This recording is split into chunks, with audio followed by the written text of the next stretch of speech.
क्या कोई phone camera इतना कमाल का हो सकता है कि कोई कट्टर गूगल पिक्सल फैन भी अपना फोन बदलने पर मजबूर हो जाए? आज की चर्चा इसी के बारे में है। हम बात करने वाले हैं Oppo Find X9 Ultra की और ये देखेंगे कि आखिर कैसे इसका कैमरा सिस्टम स्मार्टफोन फोटोग्राफी की दुनिया में एक नई कहानी लिख रहा है।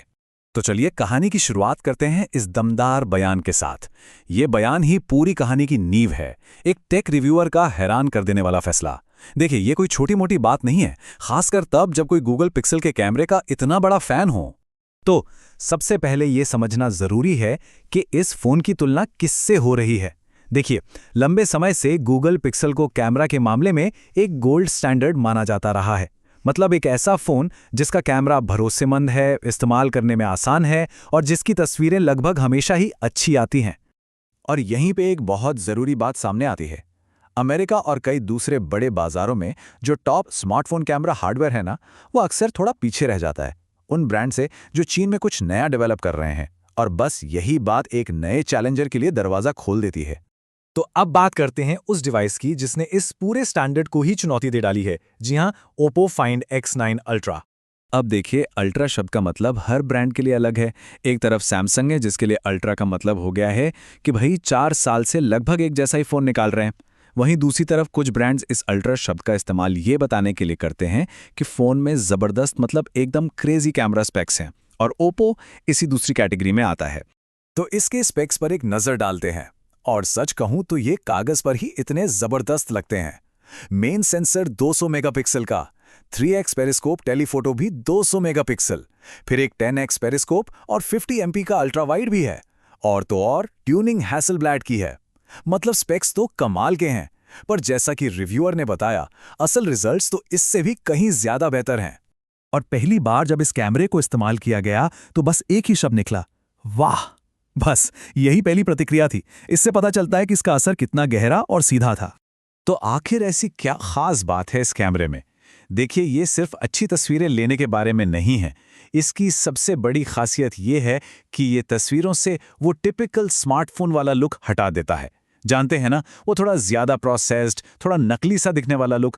और ये जो फर्क है वो यहाँ साफ नजर आता है।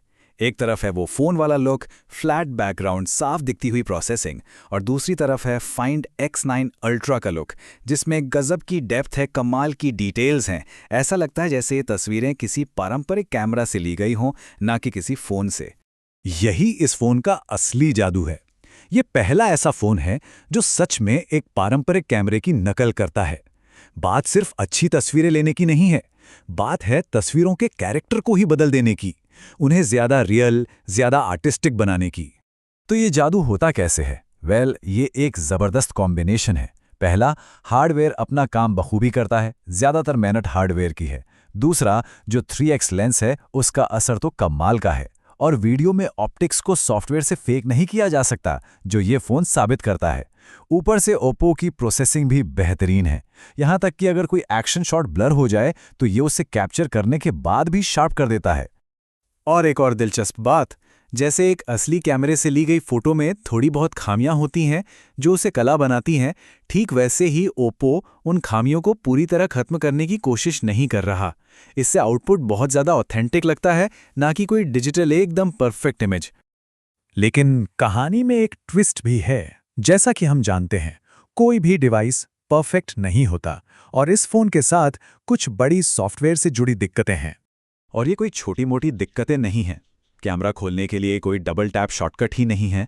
नोटिफिकेशन शेड में वो आम एंड्रॉयड वाले जेस्चर काम नहीं करते। आप नोटिफिकेशन को बड़ा करने के लिए नीचे स्वाइप नहीं कर सकते। सोचिए, कोई खास पल कैमरे में कैद करना हो और जब तक ऐप ढूंढकर खोलेंगे वो पल ही निकल जाएगा। सच कहूं तो ये ऐसी परेशानियां हैं जो किसी को भी फोन वापस रखने पर मजबूर कर दें। और रिव्यूअर भी यही कहते हैं कि आमतौर पर सॉफ्टवेयर ही वो चीज़ है जो उन्हें वापस पिक्सल की तरफ खींच लाती है। लेकिन इस बार ओप्पो का कैमरा एक्सपीरियंस वाकई इतना अच्छा है कि ये सब परेशानियां भी छोटी लगने लगी। और इसी के साथ हम आते हैं इस कहानी के अंतिम और सबसे दमदार फैसले पर। तो हुआ ये कि रिव्यूअर ने अपने पर्सनल पिक्सल 10 को सेकेंडरी फोन के तौर पर इस्तेमाल करना बंद कर दिया और उसकी जगह ले ली है ओप्पो फाइंड X9 अल्ट्रा ने। ये सिर्फ एक अच्छी रिव्यू नहीं है, ये एक एक्शन है, एक आदत को बदलने का फैसला है। क्योंकि जैसा उन्होंने कहा, ये ऐसा है जैसे मैं अपनी जेब में एक असली डेडिकेटेड कैमरा लेके चल रहा हूं। पर इस कहानी का अंत थोड़ा दुखद है। इतनी बड़ी टेक्नोलॉजिकल छलांग होने के बावजूद ये फ़ोन हर जगह उपलब्ध नहीं है, और ये वाकई बड़े अफसोस की बात है कि ये फ़ोन अमेरिका जैसे बड़े बाजारों में नहीं आ रहा है। तो ये पूरी कहानी हमें एक बड़े सवाल के साथ छोड़ जाती है। आखिर वो दिन कब आएगा जब सबसे अच्छा कैमरा उस फ़ोन में होगा जिसे हर कोई आसानी से खरीद सके?